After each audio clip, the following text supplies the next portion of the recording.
We are survivors of the war. We come back to you, our people. And we are survivors of the war. We shared to wait you back. We walk for legs now gone, or lockstep still. We gaze for other eyes now only looking inward. We listen soft for comrades locked in silence. If we have minds less bent, we share unbending. And we who still care life now share this caring memory, that others not forget the dead who have no voice but us.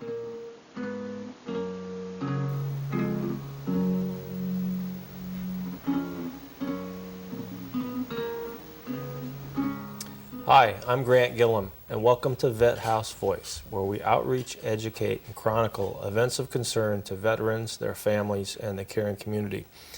And today we're welcoming back for the third of 3 shows we're doing with Steve and Jett. Stephen, welcome to Vet House Voice. Thank you, Matt. Glad to be here. We have had a great time on the first 2 shows talking about your experience as a young man, your enlistment into the Army, your service in Vietnam, what it was like when you came home, some of your professional work. But what I'd like to do this show, you have just a terrific, interesting personal story. And I'm talking about the story that is, post, return from Vietnam, where you've matured into a middle-aged, grown man, a person respected in the community. But you have this interesting journey. You didn't take the normal path, to get to where you are today. And that's what I want to hear about, because a lot of veterans, some of us do take a pretty normal, turn of events, and others, have this wild roller coaster ride. And yours is sort of in between, but there's some peaks and valleys. And I'd like you to share that with the people that might be watching. So why don't I just give you a little chance to set things up, and we'll just chat about it and hopefully teach folks a little bit about your interesting background. Yeah, so we've done the war, and then we did the past life stuff and how I got involved with all of that. Now, as I was explaining, I wasn't quite done. Mm-hmm. There was still a lot of character flaws, and I had done a lot of denial about the war. And it was only 10 years ago. I had an aunt that was dying of cancer at the time, and I had cleaned up my life quite a bit, but then I had a relapse, and I overdosed on some morphine and some vodka, and I was dead on arrival at the UCD Med Center. Mm-hmm. I was dead on arrival, and I died twice more during that experience, and I was in a coma for about 13 days. And I had some interesting experiences. We're talking about near-death experience mm-hmm. now, and one of those experiences is that most of my life, I had the kind of personality, I wanted to escape. I wanted to get out of, whatever I was going through. I didn't want to be in pain and all of that, and I was hoping that there would be a way to get out. That's a suicidal type person. Mm-hmm. And what I found out, it was when I got to the other side there, is that I still took myself with me. Now explain what you mean. I'm talking about while I'm actually, the body is not functioning, mm-hmm. I'm still having an experience. Now there's all kinds of explanation of that from the scientific model. From the spiritual model, I just believe that I was out of my body having a different experience. Mm-hmm. And that experience was that I still was taking myself with me.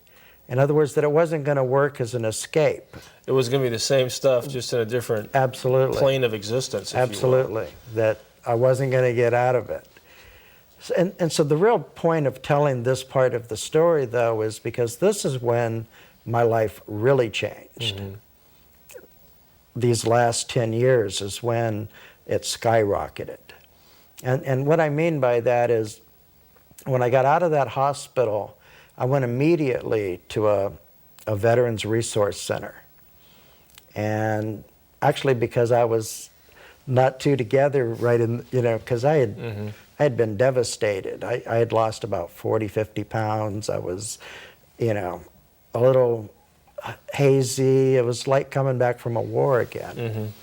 And what I realized at that point is I had not dealt with the war. I had denied it. I had, put it to the side. Mm-hmm. And now I'm a veteran I go to the Veterans Hospital and I start getting my rights. I get my medical care. I'm getting some help. And then I go to a resource center where I get these 2 counselors that are just phenomenal. And I actually spend 1 full year pretty much just doing that. Mm-hmm. Doing a group therapy, individual sessions, working on these issues. I went through that war, that whole Vietnam experience, minute by minute, day by day, with everybody else that was there. And the quality of that, I can't even begin to. Now, how did the fact that you were clinically dead, technically dead, however you want to phrase it, were you driven by a sense of, man, I don't want to have that happen again, so I better, deal with this stuff? Or was it more of a sense of enlightenment that, hey, I've gone through the worst of the worst, both physically and mentally, and now I'm ready to change and maybe tackle some of those issues, some of that baggage I've been carrying Absolutely. around? Much more the latter, not the prior one. There was no, because when you have that kind of experience, if you've read any near-death experiences by other people, there is no fear. Absolutely, it's the opposite. In fact, there's more of a reluctance to actually come back and face this. But when I did wake up, I'm like gung-ho. And this is my first gung-ho, because I had always been the slacker. Yeah, you were not a motivated guy when you went into the Army in a sense, and I don't mean that as a disparaging comment. I mean, you were just going to go. You weren't going over there to fix things in Vietnam. Rebel without a cause. That a James Dean act. Yeah, right. I'd get people to feel, I'd go into a room of 30 people, and I'd get 28 of them to feel sorry for me in about 15 minutes. That was my... Well, I find it fascinating that this is the thing, the impetus that makes you move. I want to, before we, because your story about how it's translated into your work with veterans and being a veteran yourself and taking care of yourself, we want to talk mostly about that. But the near-death thing, I mean, there's other guys out there that are watching this that have had these same experiences, either in combat or since that time. For those of us that have not had the experience, I mean, I've read a little bit about this, and I feel comforted to know that there's something after death. But Absolutely. How do you interpret what you saw? I mean, there's the scientific interpretation, which debunks all the spiritual approach to it. Where do you fall down on that debate? Which side? I'm for the spiritual side. I've always chosen that. But I mean, is it because you hope that's the way it is, or do you have some compelling evidence that says, hey, I've been there, I know what it's like? The evidence is exactly that. How so? Tell me. It's a knowing. It's a sense of knowing. How do you tell someone there's a Sacramento? Mm-hmm. You know because you've been there. Could you do it with words? Yeah. Could that express, if you were talking to someone in a different language from a different place, they know that you know that by how they experience you. Mm-hmm. So you're sure it is what it is. I'm positive that it is what it is. Great. Okay, now let's get back to the crux of the conversation and the points we're trying to make here. You really got after, I guess, for lack of a better word, you taking care of yourself in the context of your Vietnam and military experiences, which were pretty rugged and pretty tough for even the hardiest of young men. And this was many years after the fact. So how did you approach it as a mature, grown man versus how someone would who maybe is younger? Who just, you muster out and you get all this stuff, if you ever have problems, call this number, and you look at it and go, yeah, my only problem now is finding a job, and you leave, the CBPO office, and you walk out the front gate. Right. So how was it for you when being older and gone through all this physical stuff? Well, when I did it this time, like I say, that there was that gung-ho element. You know, there was a gentleman that I knew that was a Vietnam vet that had tried to help me before, and I immediately reached out. I called. I made that phone call, you know, the one that's so hard to do, to ask for help. And I got taken into the system. You know, I resented the VA system. And what happened was, when I went into this time with this new attitude, post near-death experience, all of a sudden, doctors and nurses were treating me well. The administration worked, the paperwork went smooth. I got what I asked for. I was well taken care of. And I'm having this totally new veterans experience. Is it because you changed or because Because they I changed? changed. So I'm sure that's, you know, I mean, who the knows? VA has changed Maybe a we little bit over both the did. years, Yeah, but you certainly had this quantum leap in absolutely. your worldview totally changed. So tell me a little more about how it went once you got into the system, what you did. What happened there that made you feel positive about the direction you were going? Well, part of what we did was that concept of going directly into something. You know, that we faced every minute. There was actually a group of us, and each one of us told our story. And this is over a long period of time, and the exact story, and everything that happened. I mean, we were 15 grown men, all about the same age, you know, with tears running down our faces, and there was a camaraderie that I hadn't experienced before. Is this something that all veterans need to do, or is this something that veterans that have particular issues that they've taken, you know, that have followed them? For example, if you're a veteran and, you know, in your heart you don't feel like, well, I'm not waking up with nightmares or anything like that, is there a value to doing this kind of work just to have that bonding with fellow veterans, or is it more specific to people who have issues that they're trying to deal with and overcome? It would be impossible for me to say who would fall into what category or whatever, but I certainly don't think that you could be harmed by the experience. And sometimes we may be, like I was for a number of years, covering over an experience and doing some behaviors, and then once I stopped covering it over, some of those behaviors went away.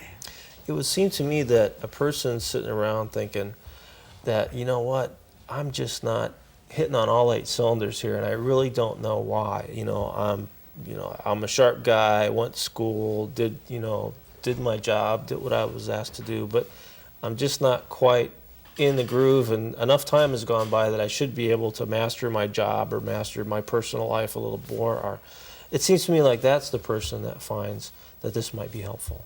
Absolutely. So how is it, in the here and now, how has it changed your life? Well, in the here and now, you know, I feel like I've arrived. You know, that 10 years ago, when I had that near-death experience, Vietnam felt like it was yesterday. And I literally mean yesterday. In fact, even shortly after that near-death experience, I woke up one night. I was on my honeymoon and I was trying to quit smoking. And it was pouring down rain. And I walked outside and I didn't know if I was in Vietnam or if I was in Sacramento. I really, in just that moment, didn't know. And Vietnam felt like it was yesterday. I could still hear sounds. I could still smell smells and feel feelings that were from that experience. And now Vietnam feels like it was 30 some odd years ago. I still know it. It's still in the hard drive of the computer. It's still there, but it's not that tugging, pulling phenomenon that it was at that time. So prior to the time where you went to the VA and started talking to other veterans about this, it's almost as if you lived a life sandwiched in between your pre-Vietnam life and your what I call your post-recovery life, or your post-experience life. So you lived a lot of years sort of in that in-between, that gray area where, you're neither coming or going, and you just don't feel right. Absolutely. Is that an accurate assessment of? It even showed in the life. Yeah. There was constant moving from state to state, trying new careers, marriages, all of these different things. Mm-hmm.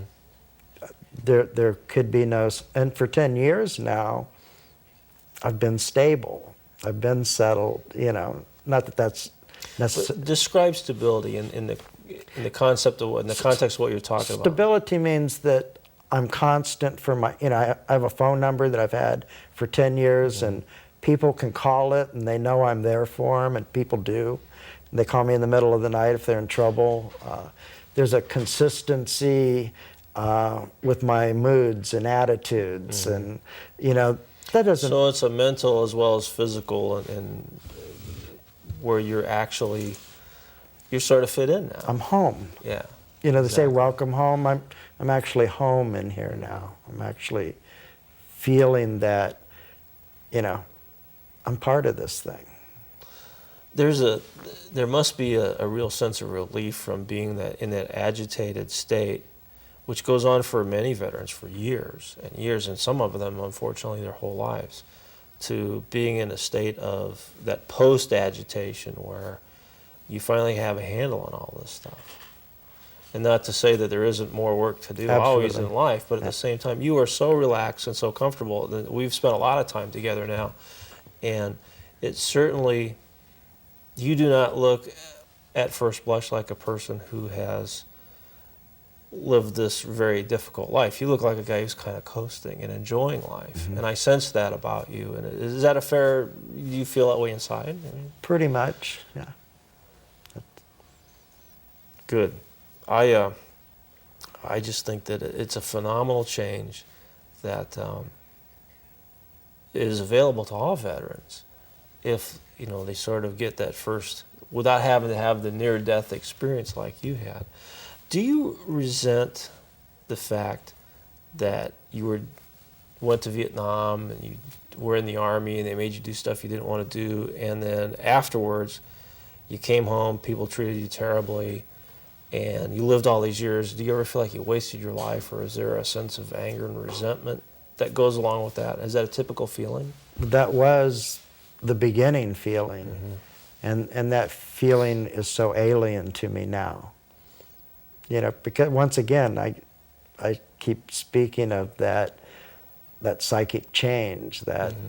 from this experience, not just the near-death experience, but the experience of walking through all of that and seeing that I didn't fare that badly, and mm-hmm. that all of us veterans, had that survival guilt, and that you're not alone, that so many people mm-hmm. felt that. Why am I alive, and why did all my buddies die? And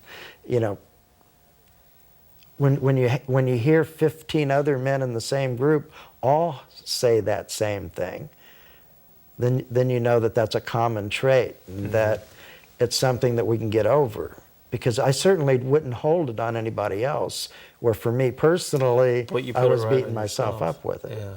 It is a common thread, isn't it, that people, have you in your experience reconciled that as to why you carry that burden with you? It seems illogical. And when I served went to flight school with a lot of guys, and several of them aren't here anymore. They died in airplane crashes as part of their duty. But in the flying business, you sort of know that's an occupational mm-hmm. hazard, and it's unfortunate, and we grieve the loss of our comrades. But I found with soldiers, especially infantry soldiers, guys that were in the bush or on the beaches, it's different because you're all there together, and some survive and some don't. And the survivors carry that with them. It seems like it's a heavy, heavy burden. That's what I say. It's so common, and yet, I kind of have that philosophy, only the good die young. and, and that's why I'll probably be around for quite some time yet. Some time. And that perhaps it's so that I would be here today, and maybe one veteran in a room someplace that might hear this might pick up that 10,000-pound telephone and make a call somewhere, or that someone it might change their life in some kind of way. That How strong is the urge amongst, veterans, especially? I mean, we're taught to do things and accomplish the mission and self-sufficiency, and if you're out in the bush alone or you get shot down and you bail out of your airplane, you're taught all the survival training, you're taught to be self-sufficient. How hard is it to get over that hurdle of, well, maybe I can't do this by myself, maybe I better go get somebody else who's an expert to help me? I mean, if we were in a car accident, we'd want the doctor to take care of us real quick, but it seems like veterans in particular have a tough time admitting that there's something that they can't do. I can understand that. I think within that training also, like getting in line and to do a charge. And, I was, I carried the ammo for the M60 at one point, the assistant gunner, and to, that kind of teamwork, even in that kind of situation. You and I together are a power greater than myself, and that's the way I look at it. And there's no judgment in this. I've done quite a few of these shows now, I've never heard a veteran cast judgment on a fellow veteran because of how they feel or their experiences. Whether it's a person who has been a hardened lifer combat veteran, and we've had a few of those, guys that are 20, 30-year guys that were in 2 or 3, different theaters of operation, different wars, or a person who was 18 months, 11 and a half in country and got out as soon as they could, or because they were wounded, they got out within a few months. It seems like it's the same with all of them. Has that been your experience? Yes, definitely. What else? We've got several minutes yet. What else have we not talked about that needs to be covered? And we've covered a lot. And I want to make sure that in this last segment we haven't missed anything. What have we not covered that you think is important that we need to talk about? Well, I think the most important thing is that a person can carry so much for so long, and that there is hope, that there is something that can happen to us that can break us out of that. And it's just simply being willing to go through the process. And it all starts by, I'm willing. I'm willing to take a look at this stuff now. I'm finally ready to deal with it. And that's been my experience. And then the ultimate experience is the guy that helped me 10 years ago. He said, I'm doing this because I want you to do this for somebody else. And so ultimately, when you can give that back, when you can take someone else through this experience, when I can load someone in my car and drive them out to the VA hospital and walk them through those scary moments, getting signed in or signed up, getting your records transferred, all of those kind of things that it takes. How much of the therapy, you will, comes from doing the service for the other veteran versus comes through going through the process? It seems to me that guys like you that do this regularly, you get so much more helping the new guys. Whereas in the service, when you get the new guy in the unit, everyone kind of runs from him. Right. I got enough troubles here. I don't need this other guy.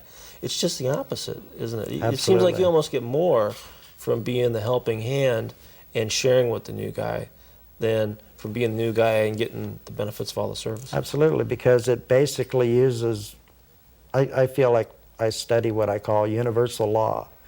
And universal law is what you put out into the universe comes back to you.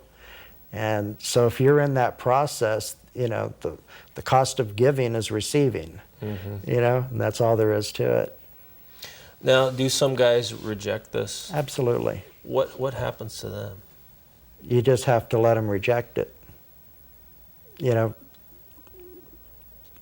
you go, I'm available.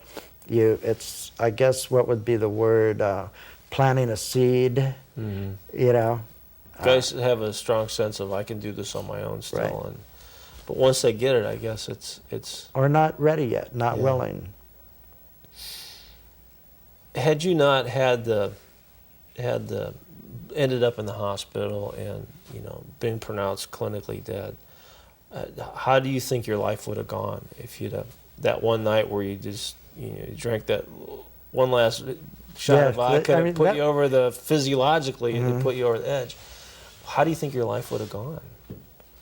I can't really say. You know, maybe I was another year away from doing the same thing. I don't know. You know, there's no way to, you know, I could speculate. But I'm glad that everything's happened exactly the way that it has. And I'm even grateful and glad now for the whole Vietnam experience. And that was a question. I'm glad you brought that up, because that's what we talked a little bit about, having the resentment. But has your view of being in Vietnam changed because you've changed as a person? And if so, Absolutely. how so? You know, elaborate a little bit about, you know, how you felt before versus how you feel now. Well, I believe that I'm part of a consciousness, you know, and that there's a global consciousness, we as human beings, and what I call the Earth School. And I feel now like I'm a volunteer and that I chose to have these kinds of experiences. And war is a kind of experience. You know, there's a certain kind of comradeship. There's a certain kind of, I think I said it in the first show, you know, there's no atheist in foxholes. You know, there's certain experiences that you're going to have in those kind of settings that you're not going to have anywhere else. And so I'm grateful now for having experienced that and then becoming a peaceful person in spite of it, you know, and for hopefully now being strong enough, you know, that I would not want to settle my differences in a violent, you know, manner like that. And at the same time, I would. Are we over? Well, we're out of time. Thanks a lot. Thanks for being here. Welcome home. Welcome home. Welcome home to all the veterans.